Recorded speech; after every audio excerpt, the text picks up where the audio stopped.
Today we are solving the heat equation. This describes how temperature spreads out and evens over time along a rod.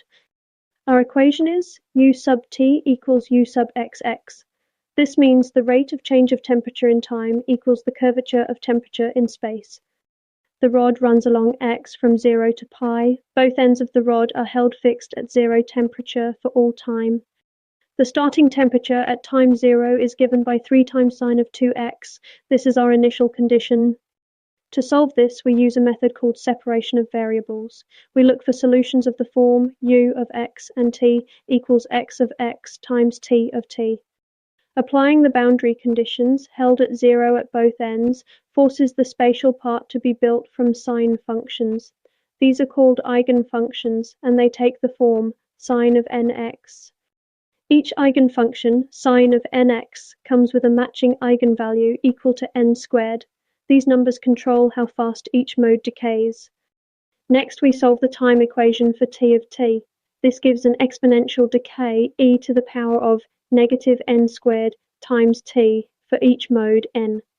So the general building block of our solution is sin of nx times e to the power of negative n squared t. Now we need to match this family to our actual initial condition. Our initial condition is 3 times sine of 2x. This is already exactly one single sine mode with n equal to 2, so no extra sum over many terms is needed. Matching coefficients directly, we only need the n equals 2 mode with coefficient 3. This immediately gives us the full solution.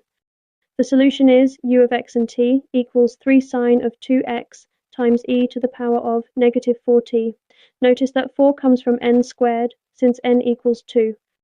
Now let us check this solution. First, check the heat equation itself.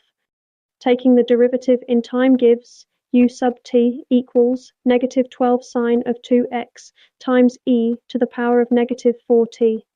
Taking two derivatives in space gives u sub xx equals negative 12 sine of 2x times e to the power of negative 4t. These two match exactly, so the heat equation is satisfied. Next, check the boundary conditions. At x equals 0, sine of 2x is 0, and at x equals pi, sine of 2 pi is also 0, so both ends stay at 0 temperature for all time, as required. Finally, check the initial condition. At time 0, e to the power of negative 4t equals e to the power of 0, which equals 1, so u of x and 0 equals 3 sine of 2x, exactly matching what we were given. All three checks pass, so our final answer is confirmed. U of x and t equals 3 sine of 2x times e to the power of negative 4t.